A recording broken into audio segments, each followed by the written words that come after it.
جس طرح آپ نے رمضان ہم کو عطا فرمایا ہے، پورے روزے اپنے کرم سے نصیب فرما، پوری تراویح اپنے کرم سے عطا فرما، پورا مہینہ ہم کو اپنے فضل سے نصیب فرما، ورنہ ہماری موت کا وقت کب مقرر ہے یہ ہم کو پتہ نہیں۔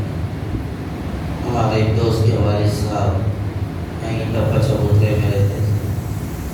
پہلے روزے کے دن انہوں نے سحر کیا، نماز پڑھی، ظہر کے بعد تلاوت کی، حضرت شاہ صاحب دامت برکاتہ ان کی مجلس میں گئے، افطار کیا، نماز مغرب ادا کی، عشاء کی تیاری کر ہی رہے تھے کہ اچانک تھوڑی سی تکلیف ہوئی، دواخانہ گئے، وہیں پر انتقال ہو گیا۔ تو اللہ سے دعا یہ کرنا چاہیے، اللہ ہم کو رمضان المبارک آپ نے عطا فرمایا ہے تو اپنے فضل سے پورا مہینہ ہم کو نصیب فرما، یہ اللہ سے دعا کرنا چاہیے۔ وجہ اس کی یہ ہے، ایک روایت کے اندر ہے، دو صحابی تھے، ایک صحابی کا شہادت کے اندر انتقال ہو گیا، وہ شہید ہو گئے، اور ایک صحابی تھے جن کا بستر پر انتقال ہوا۔ حضور اکرم صلی اللہ علیہ وسلم نے ارشاد فرمایا، جس صحابی کا بستر پر انتقال ہوا ہے وہ جنت میں پہلے داخل ہو رہے ہیں، اور جس صحابی کی شہادت ہوئی ہے وہ بعد میں جنت میں داخل ہو رہے ہیں۔ صحابہ کو تعجب ہوا اور صحابہ نے عرض کیا، یا رسول اللہ، شہید کا خون کا قطرہ زمین پر گرنے سے پہلے اللہ اس کی مغفرت فرما دیتے ہیں، تو اصول کے اعتبار سے دیکھا جائے تو پہلے شہید جنت میں داخل ہونا چاہیے تھا، بستر پر انتقال کرنے والا بعد میں جنت میں داخل ہونا چاہیے۔ حضور اکرم صلی اللہ علیہ وسلم نے فرمایا، کیا تم نے نہیں دیکھا جس صحابی کا بستر پر انتقال ہوا ہے ان کی زندگی میں اتنے رمضان کا اضافہ ہوا جس کی وجہ سے ان کو اتنے روزے زیادہ ملے، اتنی تراویح ان کی زیادہ ہوئی، تو رمضان کے ملنے کی وجہ سے ان کا درجہ ان سے بڑھ گیا، اس لیے اللہ تبارک و تعالیٰ نے ان کو جنت میں داخل فرما دیا پہلے۔ تو اس لیے جو رمضان ملا ہے یہ رمضان کی قدردانی کرنی چاہیے، اپنے اوقات کو ضائع ہونے سے بچانا چاہیے، کھانے میں سب سے کم وقت ہمارا لگنا چاہیے، پینے میں ہمارا وقت کم لگنا چاہیے، سونے میں ہمارا وقت کم لگنا چاہیے، گفتگو میں ہمارا وقت کم سے کم لگنا چاہیے، ضروریات میں ہمارا وقت کم سے کم لگنا چاہیے، پیشاب پاخانہ میں ہمارا وقت کم سے کم لگنا چاہیے، زیادہ وقت ذکر میں، تلاوت میں، عبادت میں اور اللہ تبارک و تعالیٰ کے محبت میں، تسبیحات میں، ان چیزوں کے اندر اپنے اوقات کو زیادہ سے زیادہ لگانے کی کوشش کرنی چاہیے۔ جن چیزوں کے اندر وقت بالکل نہیں لگانا ہے رمضان کے اندر، ان میں سے ایک گناہ ہے، گناہ میں بالکل وقت نہیں لگنا چاہیے، کسی کی غیبت میں بالکل ہمارا وقت نہیں لگنا چاہیے، دوسروں کا تذکرہ بالکل نہیں کرنا چاہیے، دوسروں کو دیکھنے میں اپنا وقت نہیں لگنا چاہیے، انہیں کیا کھا رہا، انہیں کیا کما رہا، انہیں کیا پھر رہا، انہیں کیا ہو رہا، اس کے پاس کون سا موبائل ہے، اس کے پاس کون سی گاڑی ہے، اس کے پاس کتنے بنگلے ہیں، انہیں کہاں سے لایا ہوں گا، انہیں کیا کرا ہوں گا، یہ سب چیزوں کی ہمیں کوئی ضرورت نہیں ہے۔ ہمیں اپنی ذات سے غرض ہے اور اپنی ذات سے مطلب ہونا چاہیے، نہ ہم دوسروں کو دیکھیں، نہ دوسروں کی وجہ سے اپنی زندگی بدلنے کی کوشش کریں۔ ہمارا مسئلہ سب سے بڑا یہ ہے، ہم دوسروں کی وجہ سے اپنے آپ کو پریشان کر کے رکھ لیتے ہیں۔ یاد رکھیے، دوسرے ہمارا کچھ نہیں کرتے، ہم کو کسی سے کوئی مطلب نہیں ہونا چاہیے، مطلب اللہ کی ذات سے ہونا چاہیے۔ اس کے پاس وہ موبائل ہے تو میرے پاس بھی یہ موبائل ہونا، انہیں ایسے کپڑے پہنا تو میں بھی ایسے کپڑے پہنوں گا، اس کے پاس وہ گاڑی ہے تو میرے پاس یہ گاڑی ہونا چاہیے، اس کے پاس وہ مکان ہے تو میرا بھی مکان ایسا ہونا چاہیے۔ لوگوں کو مت دے، آپ کی جو ضرورت ہے آپ وہ ضرورت اپنی ضرور پورا کرو۔ میری حیثیت 100 روپے میٹر کپڑا پہننے کی ہے، میں دوسرے کو دیکھ کر 101 روپے میٹر کا کپڑا نہیں پہننا چاہیے، اور میری طاقت 1000 روپے 2000 روپے میٹر کپڑا پہننے کی ہے تو ارے لوگ کیا بولیں گے بول کے 1 روپیہ کم میٹر کا کپڑا بھی مجھے نہیں پہننا چاہیے۔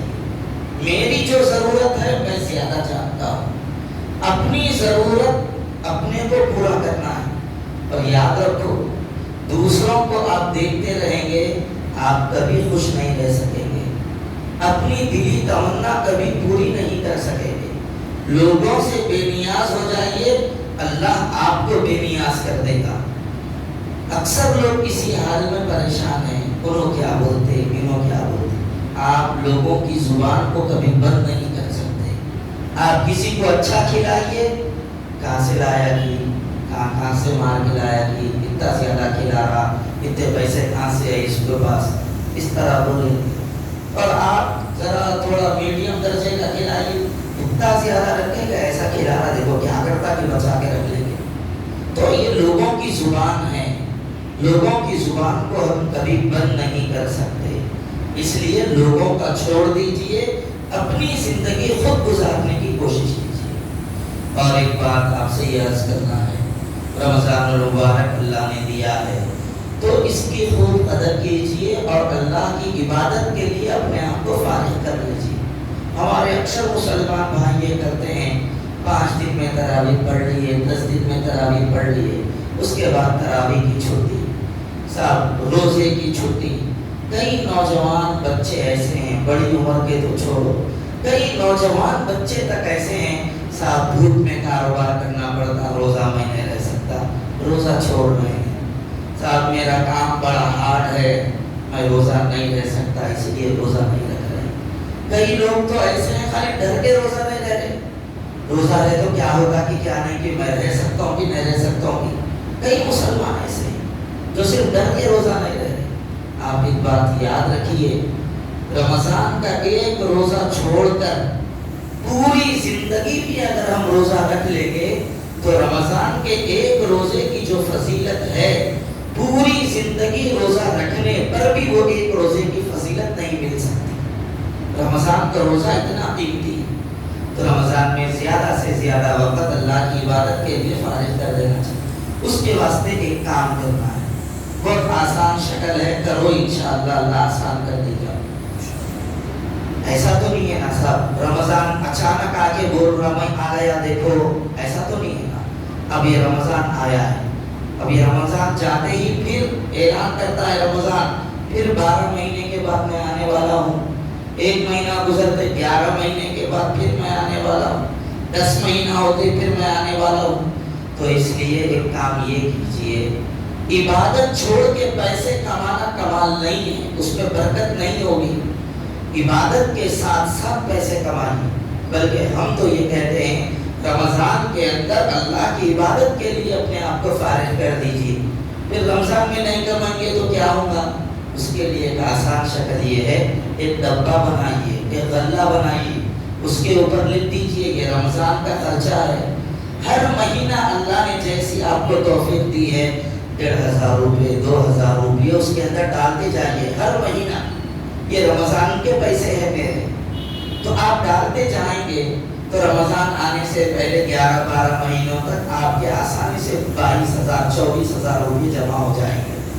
آپ 1 مہینہ آسانی کے ساتھ وہ 24,000 روپے میں گزار سکیں گے، اور 1 مہینہ رمضان کا وہ پیسے خرچ کیجیے اور اللہ کی عبادت کے لیے اپنے آپ کو فارغ کر دیجیے۔ ارے بھائی اچھی شکل ہے نہیں ہے؟ بولو نا، عمل کرنا آسان ہے نہیں ہے؟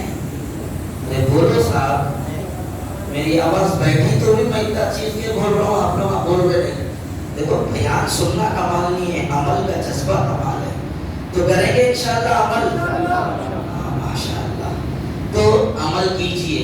یہ شکل آسان ہے نا، یہ شکل آپ اختیار کریں گے تو آپ کو رمضان میں جو پریشانیاں ہیں، دقتیں ہیں، دشواریاں ہیں، بچوں کے کپڑوں کا کیسا ہوگا، یہ کیسا ہوگا، وہ کیسا ہوگا، ساری الجھنوں سے انشاءاللہ ہم آزاد ہو جائیں۔ اصل مسئلہ یہ ہے ہم پلاننگ نہیں کرتے، ہم آگے کا نظام نہیں بناتے، جس کی وجہ سے پریشان ہو جاتے ہیں۔ اور ہم مسلمانوں کا حال یہ ہے، سر پہ آنے کے بعد پریشان ہو جاتے ہیں، دوسروں کو بھی پریشان کر دیتے ہیں۔ بچیوں کی شادی کا مسئلہ ہے، 18 سال کی عمر میں بچی کی ہم شادی کر رہے ہیں، تو ایسا تو نہیں ہے نا صاحب بچی اچانک 18 سال کی ہو گئی اور بول رہی اب میری شادی کرو، ایسا تو نہیں ہے۔ ہر مہینہ اگر ہم 1,000 روپے بھی بچی کی شادی کے لیے اٹھا کے رکھ دیتے تو ایسی صورت میں 18 سال کے اندر ایک بڑی رقم جمع ہو جاتی۔ پھر شادی کے ٹائم پہ تم 20 دیو، تم 10 دیو، تم 50 دیو، خود بھی پریشان، دوسروں کو بھی پریشان کرنے کا موقع نہیں ملتا۔ اگر پہلے سے ہم نظام بناتے، بچی پیدا ہوتے ہی اعلان کرتی ہے ابا جان 18 سال کے بعد آپ کو میری شادی کرنا ہے، آپ ابھی سے انتظام کیجئے۔ اگر ہم اسی وقت سے انتظام کرتے آتے تو بعد میں نہ ہم پریشان ہوتے نہ کسی کو پریشان کرتے۔ تو اس لیے اپنا ایک نظام بنائیے زندگی کا، اور اپنی زندگی کا ایک معمول بنائیے، اسی کے مطابق زندگی گزارنے کی کوشش کیجیے۔ یہ رمضان المبارک کی مبارک ساعتیں اللہ نے اپنے فضل سے ہم کو عطا فرمائی ہیں، اس کے قدر کیجیے، ناقدری سے بچیے۔ روزہ اللہ نے اس لیے دیا ہے تاکہ بھوک کی شدت جب ہم کو محسوس ہو تو ہم دوسرے بھوکے کو بھی محسوس کر سکیں، وہ بھوکا بھی رہ کے اتنی تکلیف میں ہوگا جس ہمیں کو اب اس وقت تکلیف ہو رہی ہے۔ دوسروں کے غمخواری کا جذبہ ہمارے اندر آ جائے، دوسروں کے احساس ہمارے اندر آ جائے، اس لیے اللہ تبارک و تعالیٰ نے یہ رمضان المبارک کا موقع دیا ہے، اس کی فکر کیجیے، قدر کیجیے۔ اللہ سے علم و عمل کی اپنے کرم سے توفیق عطا فرمائے۔ رمضان المبارک کے